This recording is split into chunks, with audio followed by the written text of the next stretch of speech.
12. Good Morning San Antonio starts right now. Good morning. It's Thursday, June 27th. Thanks for joining us. We've had a delightful morning. We've been talking to Don. He's waiting in the studio right now. We're going to talk to him later in the newscast. One of our newscast directors and one of our fellow KSAT retirees this week. So that's coming up right here on GMSA at 9. Yes. And for now, we're going to go ahead and check in with Sarah. Yeah, can't wait for people to see Don and to hear his booming voice. I've been looking forward to that. Don has been a staple of our newsroom for many years. Let's go ahead and take a look outside with live cam. Temperatures are in the 80s already this morning. It is going to be a warm one. You can bet that. 82 right now in San Antonio, 84 New Braunfels, Del Rio. Good morning. It's 85, 77 in Bernie and 79 in Kerrville. But the humidity already ranging anywhere from 80% to 100% out there. So get ready for a hot and a humid day. In the pollen count, though, molds are down a little bit. They're still high and elevated, so keep that in mind. Molds past 1,500. This is the big story for the day today. Heat advisory in effect this afternoon. Even though only a few counties here are in the orange for the heat advisory, all of us need to be heat aware because this is a look at the futurecast heat index values this afternoon. It's going to feel like 102 in Kerrville, even though they're not technically in that heat advisory. Feel like 109 in New Braunfels, 108 in Eagle Pass, and 105 in Pleasanton. This is the peak heat of the afternoon, right around 5 o'clock, 5:30 during the afternoon commute. Here's what we're going to talk about in the forecast. The heat here to stay. Index feeling anywhere from 105 to 110 through the weekend. And as far as rain goes, only a few coastal showers and pop-ups are possible. So it's going to stay mainly dry in San Antonio. And it is that time of year to talk about the dust. Saharan dust arrives this weekend. I'll tell you what that means for our skies and potentially for your allergies as well. But for now, I want to get a check of the roads with your traffic authority, RJ Marquez. What's going on? All right, Sarah. Yes, sun shining through and many of our TransGuide traffic cameras here as we take a look at 35 Topper Wine. Traffic moving pretty well both directions there. Same situation right there. 37 at Houston in the downtown area. But if you've been on 410 over the past hour, you know that things have been a little bit messy out there.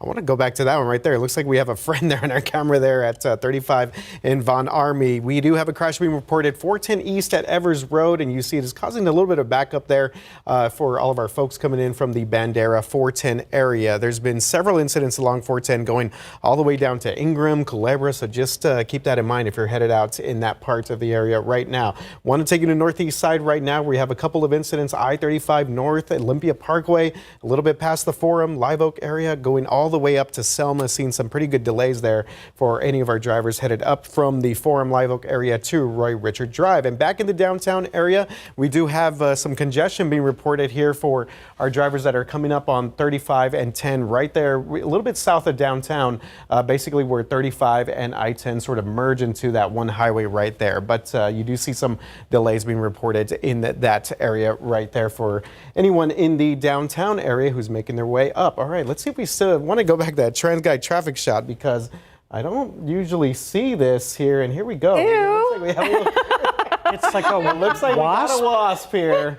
You know what? I've always wondered. Is that Wanda? No, that is actual size. Yes, it looks covering most of the lanes of the freeway. We should probably get a news crew out there. Probably. I think we should get the desk involved in this. Anyways, thought that was interesting. All right, not to freak people out, but you know what? That's the first time I've ever seen that on our camera. So oh, yeah. Hopefully it's not a sign for bad things. It's good luck. It's a good luck. It's a good luck sign. That's what I'm going to take it as. All right, guys, back to you. A good omen. How do we follow that? I don't know. I guess we have to. Yeah, the night at 9. Tonight is the night, the first presidential debate. President Biden and former President Trump facing off on the CNN stage for their first of two debates. They're expected to discuss inflation, border security, and Trump's legal issues. You can watch the debate right here on KSAT 12, KSAT Plus, or any way you stream. The next presidential debate will be in September. The CDC revised its recommendations for the RSV vaccine. Last year, the CDC had recommended that adults the age of 60 and older could receive a single lifetime dose of the RSV vaccine. However, now they unanimously recommend that all Americans aged 75 and older receive one dose of an RSV vaccine. The decision was based on recent safety and effectiveness data. Summer is a time for swimming, and experts say it's important to do so safely. 8 people are dead after falling victim to rip currents in just a 4-day span. Rip currents are powerful channels of water that move away from shore. If trapped in one, experts say stay calm and try to signal a lifeguard. And NOAA suggests trying to float, swimming parallel to the shore and returning to the beach at an angle. Volkswagen is recalling millions of Atlas SUVs because an issue with this wiring can cause passenger side airbags not to deploy. The recall covers certain Atlas SUVs from 2021 through 2024 model years and some 2020 through 2024 Atlas Cross-Sport SUVs. VW will notify owners by August 16th. Once the parts are ready, dealers will replace the faulty parts for free. Millions of Make It Mini toy sets are also being recalled. The items in the kids' kitchen playset contain unused liquid resin that can cause skin, eye, and respiratory irritation. The toy manufacturer MGA Entertainment has received 26 reports of injuries. The recalled sets include the Make It Mini appliances, all models and series of Make It Mini food, and Make It Mini lifestyle. They were sold from October 2022 through this month. If you have a recalled product, you can contact MGA for a full refund or replacement. Home sales hit by high prices and high interest rates are in a bit of a slump. The Commerce Department says sales of new homes in May dropped more than 11% to a 6-month low. Supply of newly built homes rose to a 16-year high. Verizon hit with a fine over a 911 outage a couple of years ago. The company will pay $1 million to settle an investigation into the outage that happened in December 2022.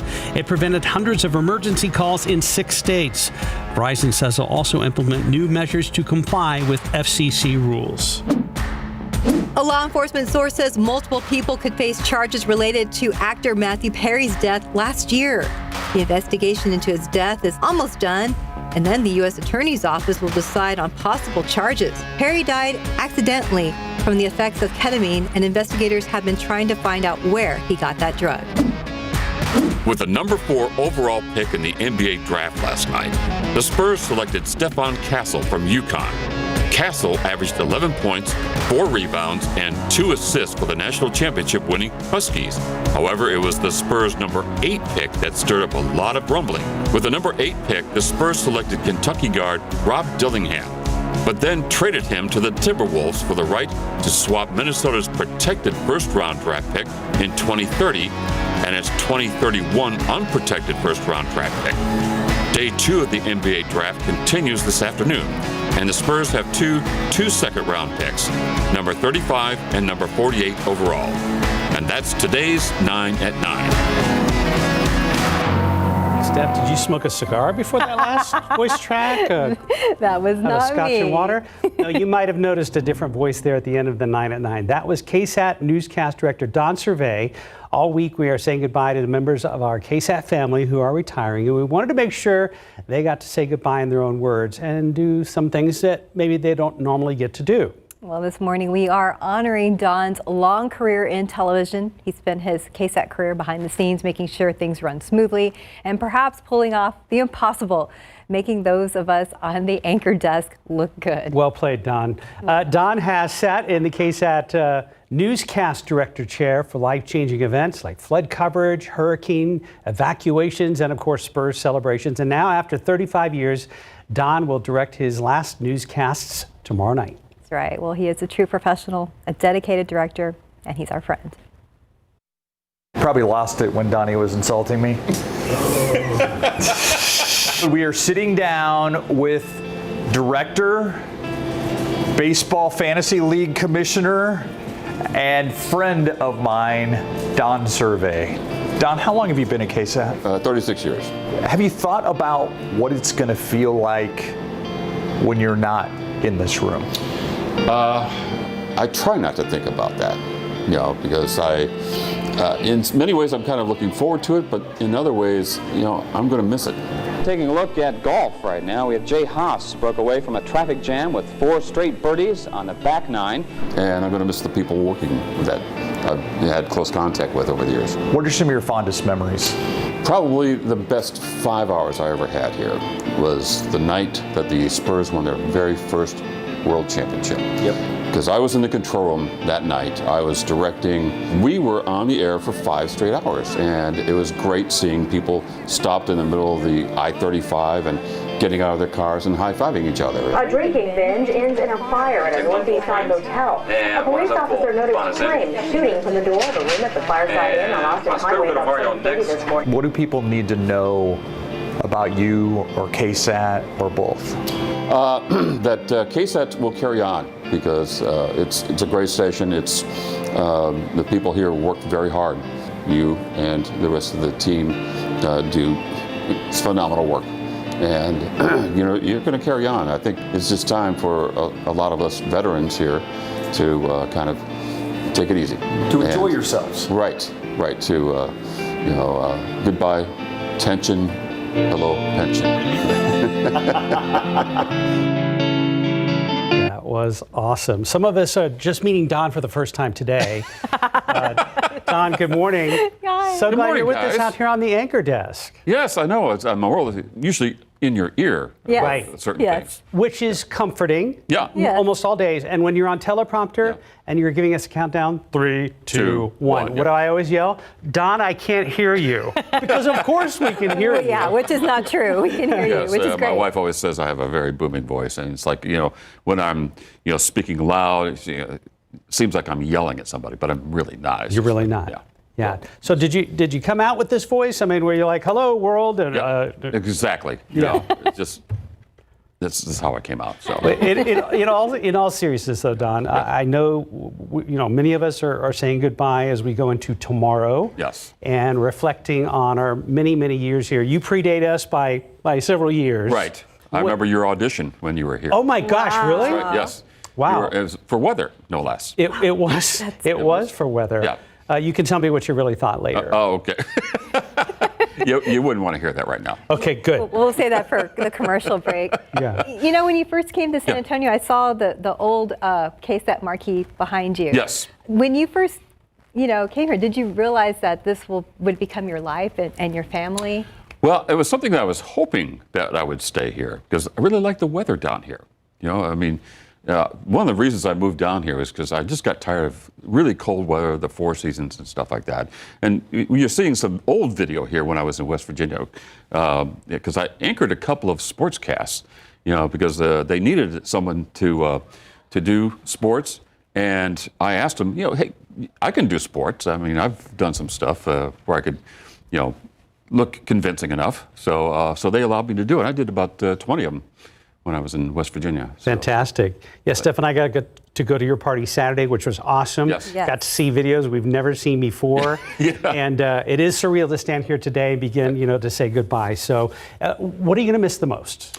Well, I'm going to miss everybody here in the building. I mean, I especially miss my production operations crew because I did scheduling for them for a long time, and they really helped me out a lot in filling some of those spots that I needed to put people in. So I thank you guys, tremendously for helping me out through all those years. But I miss everybody in news. I miss the time when like Mark was giving a weather forecast. He was talking about the lazy, hazy, crazy days of summer, and he said, "Who did that song?"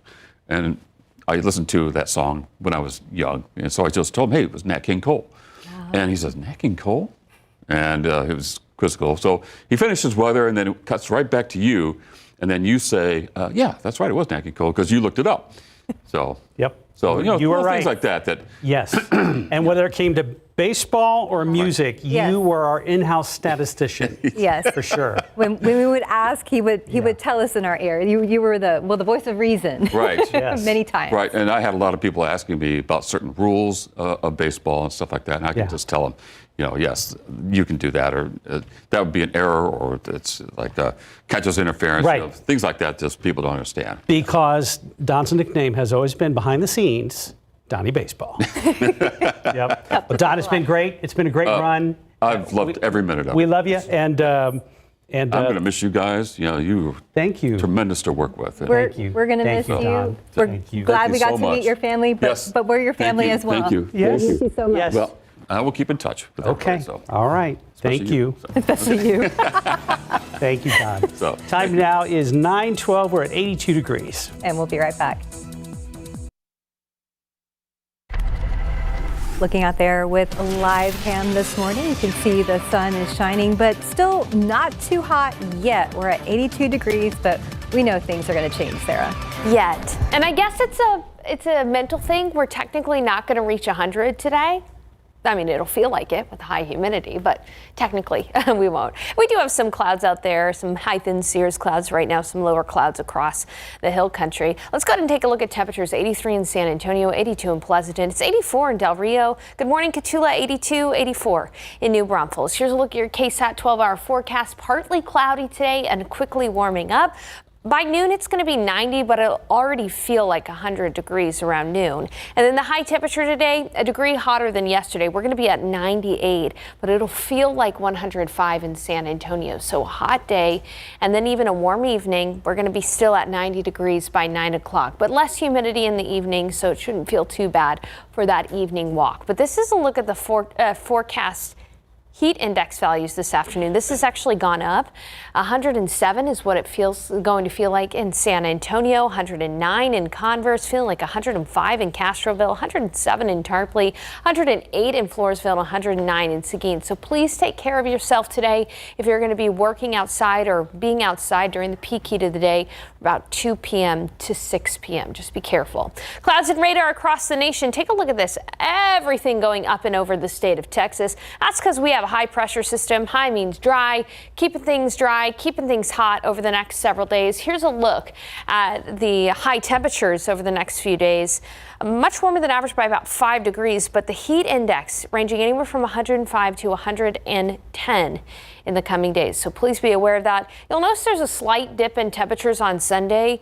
That's because we could have a few more clouds out there, but that's about it. Because when you look at the rainfall potential, again, high means dry. Take a look at this. Across the nation, there's a giant hole over Texas when it comes to rainfall over the next several days. We are going to be dry. That is not good news for the aquifer. One other thing I want to mention is that Saharan dust is likely to be a little bit more moderate come the weekend. Now, if you're new to San Antonio, Saharan dust is something that we deal with in the area every year, comes from the Saharan desert, and it's lofted up high into the atmosphere. So what does that mean? Oftentimes it creates a hazy sky, which means colorful sunsets and sunrises. There are those with severe allergies that it can affect, but for the most part, air quality should only have a slight dip. It is only noticeable if you struggle with any change in the air quality. So keep that in mind. Looking at the 7-day forecast, it's going to be hot and dry in the coming days. Coming up in the next half hour, we'll talk about that small chance for rain, 20% on Sunday. It's all because of the tropics. We'll be back with news about the Spurs after the break.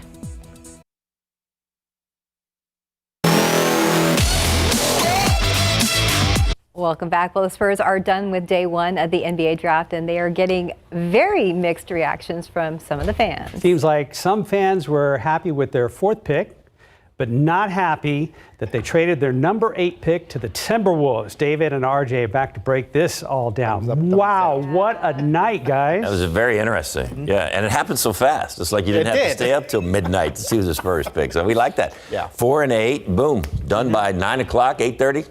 In bed, baby, ready to go. Yeah, absolutely. So. And, David, we knew going in that the Spurs may be active, especially with that number 8 pick. Now, I didn't think that they were going to trade for more picks.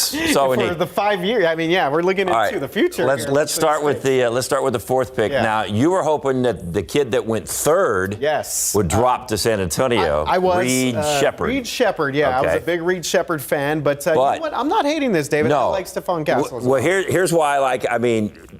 Reed could shoot, okay? Yes. This kid is 6'6", and he's a guard, which means if he's running the point, he's bigger than most of the guards that are going to guard him, which means he's going to be able to see over them all and get the ball to Wemby.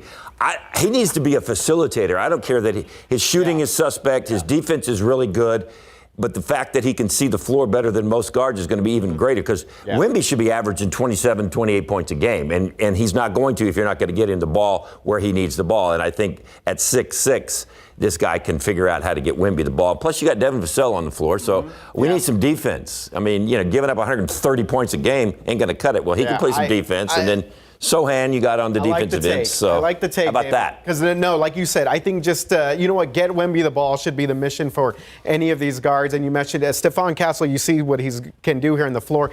Did not play a lot of point guard for UConn because they didn't really need him to do it. No. They already had an established guy. So yeah, he was definitely a big part of that title team. So, but I like his pick. size. I like his defense, and I like it. That's right. They ought to have T-shirts that say "Just get Wemby the ball." That's the T-shirt they have. All right, let's go to the 8th pick.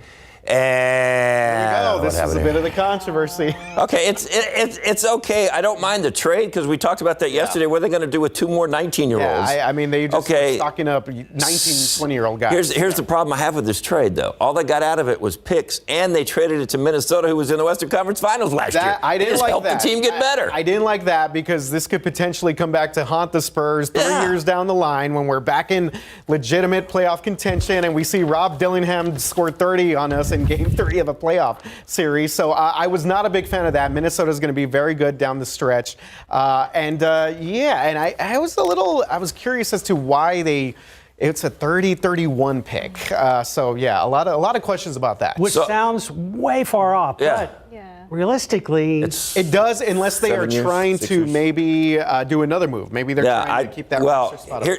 Here's the deal. I went in well, we'll talk about that later. We've got a special report. I think the Supreme Court has come down with some more rulings, and we're going to join ABC right now. Okay, I think we're going to ABC as we health is at risk, should be able to have an abortion in the ER. This is specific to the state of Idaho. Of course, this was a challenge to the states after Roe was overturned, and then multiple states no longer made abortion available in their states. I want to get right to Terry Moran because, Terry, as you know, this was leaked yesterday for a time, an egregious error by the court to have it posted online temporarily. We were unclear whether or not that was the official decision, but it looks at this point that it's almost exactly the same as to what we saw yesterday. Word for word on first and cursory reading, David. It does look word for word, and certainly the result is the same. So this case, as you point out, was a clash between that Idaho state ban on abortion, with no exception for the health of the woman. Abortions were legal in Idaho only, under this law, only after rape and incest or to prevent death, necessary to prevent death. That clashed with a federal law that called for anyone who goes into an emergency room in the United States gets emergency care, and the government argued that must include those rare and tragic cases where a woman emergency care means termination of the pregnancy. And in this case, what they have done is they said, we can't decide it right now. And the reason is, although the court doesn't explain itself, Justice Amy Coney Barrett does write and notes 2 developments that make this wrong to decide now. The Idaho Supreme Court revised its law in an opinion after the court got this case, and the Idaho State Legislature revised it after the court got this case. And so essentially, although they don't explain it officially, you can judge from Justice Coney Barrett's opinion here that what they decided is just too fluid right now. Send it back. Let the new case come to them, because this is definitely coming back to the Supreme Court at some point, on the right law, developing the facts with lower court opinions and briefs and dissents, and then we'll take it, is looking like what the court is doing here. So, Terry, essentially this means this is not a final decision here, but as far as it affects women in the short term, particularly women in Idaho, this means that if their health is at risk, that if they go into an ER in Idaho, that if an abortion is needed, they would be able to get that in the ER.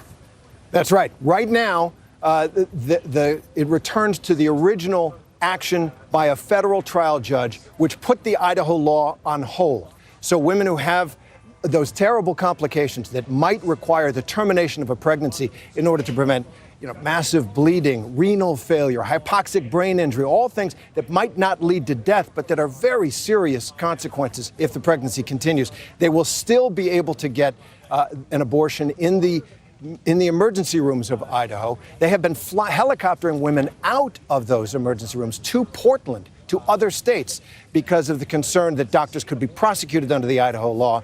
In the interim, right now, that Idaho law has been stayed once again, and so the women in Idaho can get the care, the emergency care that they need if that includes the termination of a pregnancy in Idaho. All right, Terry, stick with us. Terry Moran live at the Supreme Court there for us this morning. Of course, this is the biggest abortion case since the court overturned Roe nearly 2 years ago now, which resulted in abortion bans in more than a dozen states. For the first time since that ruling, the court weighing in this morning on the scope of a state abortion ban. It comes about 24 hours, I mentioned, after that document was mistakenly and briefly posted online. But it did turn out to be the actual decision. The case is out of Idaho. It's Moyle versus the United States. And essentially, as Terry just pointed out, it asks if a federal law governing emergency care protects access to abortion at hospitals when a woman's health is at risk. And for now, the court is saying we're going to send this back down to the lower courts. Women whose health is at risk or are risk in particular cases can, in fact, get an abortion at an ER in the state of Idaho. Again, this was a test, the first significant test to these state abortion bans. I want to bring in Rachel Scott, who has covered the issue of abortion rights across the country. And Rachel, all right, we've been watching ABC News Special Report, one of many Supreme Court rulings that are already out today and could still be coming. That's right. They are confirming the Supreme Court now allows emergency abortions in Idaho for now, and this kind of confirms a decision that was accidentally posted online yesterday. All right. The Supreme Court also this morning, in a completely separate ruling, threw out an opioid settlement for Purdue Pharma that would have shielded the Sackler family, the maker of OxyContin, from liability. So that deal very much in jeopardy with states around the country to settle the opioid fentanyl crisis as far as financial culpability or liability. We're also still waiting on that big ruling regarding former President Donald Trump and whether he has immunity. So we will break back in as needed. All right, for now, we'll take a break.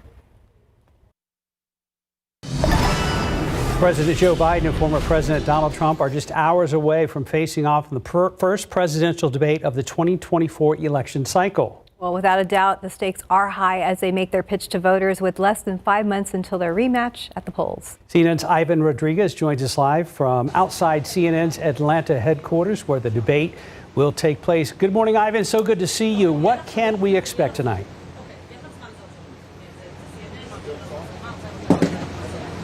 Mark, Stephanie, good morning. This is the earliest general election presidential debate in modern political history, and it has the potential to shake up the race, especially since both of these candidates have been basically tied all year long, and debates really have the ability to create those moments that Americans will remember. Some of those moments can either make or break campaigns, but they also have the power to sway undecided voters. President Biden and his aides gathered at Camp David for several days of intensive discussion and preparation, from informal conversations about topics, questions, and potential responses to more formal 90-minute mock debates. Really, the goal of prep is for your candidate to zero in on the 3 or 4 arguments that they really want to drive throughout the night. Former President Trump, meanwhile, received the help of some of his top contenders for vice president, as well as senators and policy experts, dubbed as informal policy discussions by his campaign, all to sharpen his message on key issues, as well as how to best frame his recent criminal conviction of falsifying business records. During the 90-minute debate, microphones will be muted except for the candidate whose turn it is to speak. A lot has been made of the debate in 2020 when it was seen that President Trump was interrupting way too much. With the microphones off, he's not going to have that ability. The absence of a studio audience is also different from previous presidential debates, all as Americans get their first look this year at both candidates going head to head. When you put them both on a stage, and even though some people don't like the choice, you're going to have to make a judgment. Which of these two guys is a more plausible commander-in-chief for a 4-year period? No props or pre-written notes will be allowed during the debate. Now, in terms of Biden's preparations, we're told that inside of Camp David's large hangar, a replica debate stage was built, as well as bright television lights. Biden's attorney sat in for Trump on another podium, and aides of his were also serving and filling in as moderators. Meanwhile, we're told by advisors of Trump that he's closely looking at what the Biden team is looking to really focus on, those key topics for their campaign, and others they might prefer to avoid during tonight's debate. Mark, Stephanie? Well, Ivan, Biden and Trump have sparred for months on the campaign trail. Do you have any sense of how each candidate will try to gain the upper hand tonight?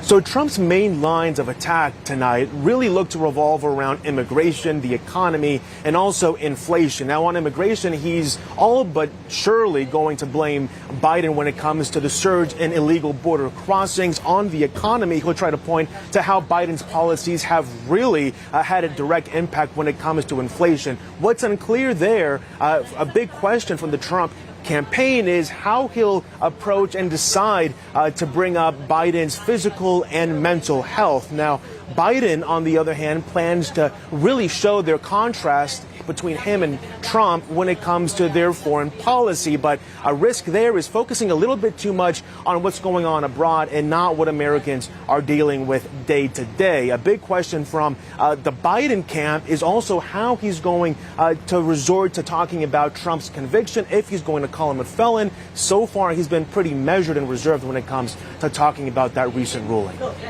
All right. Thank you, Ivan Rodriguez, live from CNN in Atlanta. And of course, with only 2 debates scheduled, these two are of paramount interest to voters. Don't forget, you can watch the debate live right here on KSAT 12. You can also stream it on KSAT.com, KSAT Plus, or the KSAT YouTube channel. The debate is at 8 o'clock. Look for ABC News coverage before and after the debate.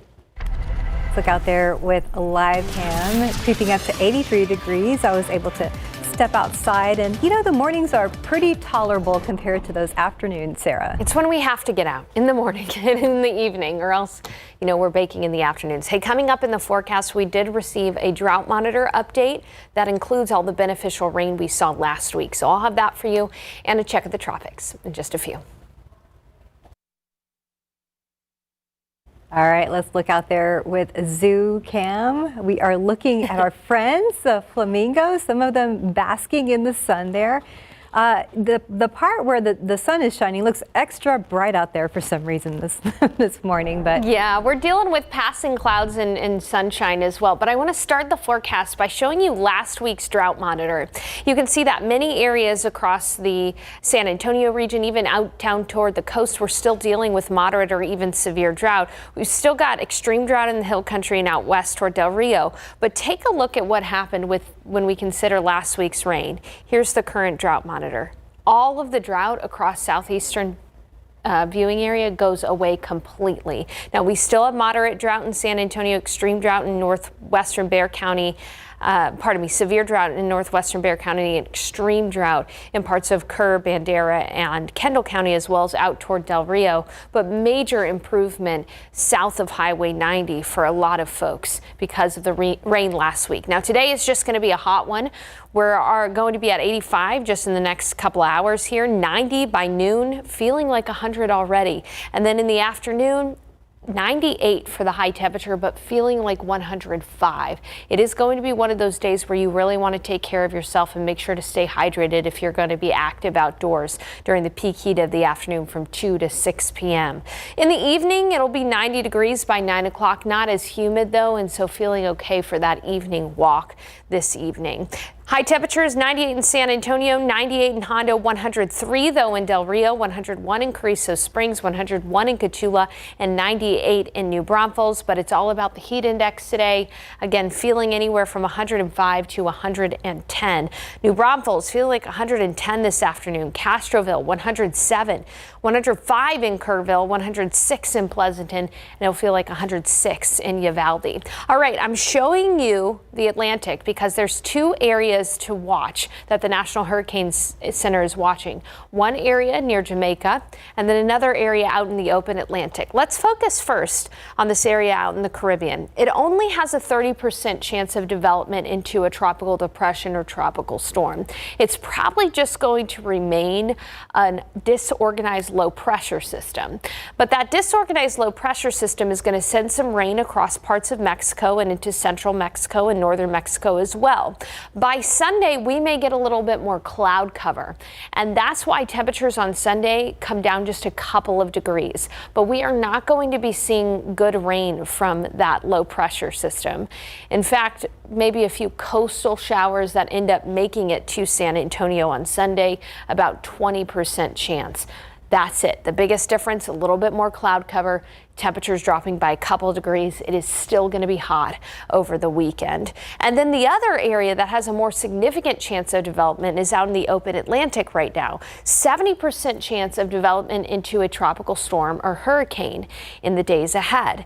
And the spaghetti models do show that this has the potential to eventually enter the Caribbean and potentially the Gulf.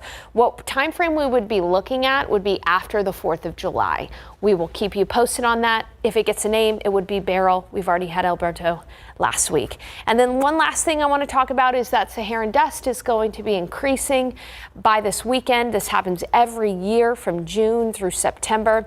It often creates a hazy sky, colorful sunsets, and sometimes it can affect the air quality.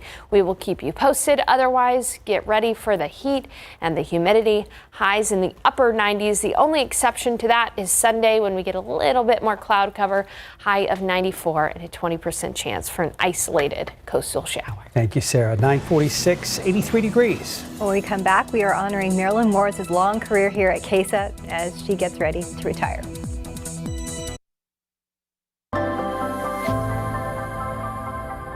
Our week of goodbyes continues this morning. We're saying so long to one of the greats, Marilyn Moritz. That's right. She spent nearly 40 years here at KSAT, and now she's headed into retirement. Myra Arthur had the honor of sitting down with Marilyn to look back at her incredible career. Okay, we good? Okay. You good? I'm good. Okay. This is weird, but okay. That was my first question, Marilyn. Is this surreal? It is weird, and I guess part of the reason I haven't, left is I don't know how to. So how many years has it been at KSAT? 39 at KSAT, almost 39. Now, KSAT 12 News Tonight. Good evening, everyone. I'm Marilyn Moritz. I started out in newspaper for 2 years. Okay. And then thought I'd try TV. I just liked the whole idea of digging for information, whether it's uncovering something or finding things that are useful information and putting it together in a story format that people can consume. So what year did you come to KSAT? 1985. Walked in the back door for my 1:30 shift and was on the air at 5 o'clock reporting, I kind of had two careers here, I think. I had the first half was working 50, 60-hour weeks doing all the big stories, go everywhere, do everything. It was great. I had great opportunities and anchored for a few years. 5, 6 o'clock news, and then some investigative reporting. And then my daughters were born, and life changed, and got into kind of the consumer niche, which I've really enjoyed. Are there some stories that you will always say, these were my most memorable? 3 are top of mind, and they all focus on children. And I had done a story in 1989, a little girl named Alyssa Smith was going to be the first living donor liver transplant recipient, her mother the donor. And went and interviewed them. It was Thanksgiving. Alyssa, who's going on 3 now, has shown no signs of rejection. And they were so kind. They're just the sweetest family and have followed with them over the years. In fact, I saw them at Christmas. That sort of prompted an interest in organ transplantation. And so a family allowed us to follow them through the entire process. Doctors say Sage won't live much past his 2nd birthday. He must have a liver transplant. And from the moment they got the call, they called us, we got a call, and we threw our things in the car and drove to Houston where the surgery was and followed through there. And wonderful people. Sadly, he did not survive, the little boy. It was devastating. He survived the surgery, but there were complications after. And so we had come back, and so we put that aside. And she called me and said, let's proceed with the story, because had there been more awareness and more organs available, he could have had another chance. And so that really, that probably is just the biggest one that has stuck with me. Yeah. And then the third one, another wonderful family, the Millers. Little Cedric is 3 years old. Had a little boy, and the father had been a nurse, Army nurse during the Gulf War. And their son was born with some pretty severe birth defects. And so we followed through that, and the thinking was that it was exposure to toxic chemicals. And there were other families that we found in Texas and around the country with these seemingly odd birth defects, but they had this commonality. And I know so many people, when they hear what we do, they say, oh my gosh, there's so much bad news. It's so much heartache. And there's heartache in the stories that you said are your most memorable, but why have you kept doing this despite that? Why have you felt like those are stories that needed to be told? Well, I think that's exactly it. They need to be told, because how would people know? Maybe it just reaches one person or 10 people, and somebody, it causes somebody to do something, or it just opens their eyes to an issue they had not thought about. And not every story is going to affect, thousands of people, but it might help a couple. And so day after day, it's sort of a cumulative thing. Well, we need to talk about that other life-changing event that KSAT led you to, your husband. Yes. So I don't even know the story. How did you and Dave meet? He was a photographer, and I was a reporter, and we went out on assignments, and we, became friends.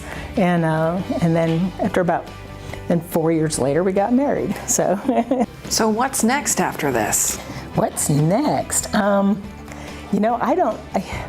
will continue to, I think, write, but then just the sense of freedom to go wherever, whenever, right.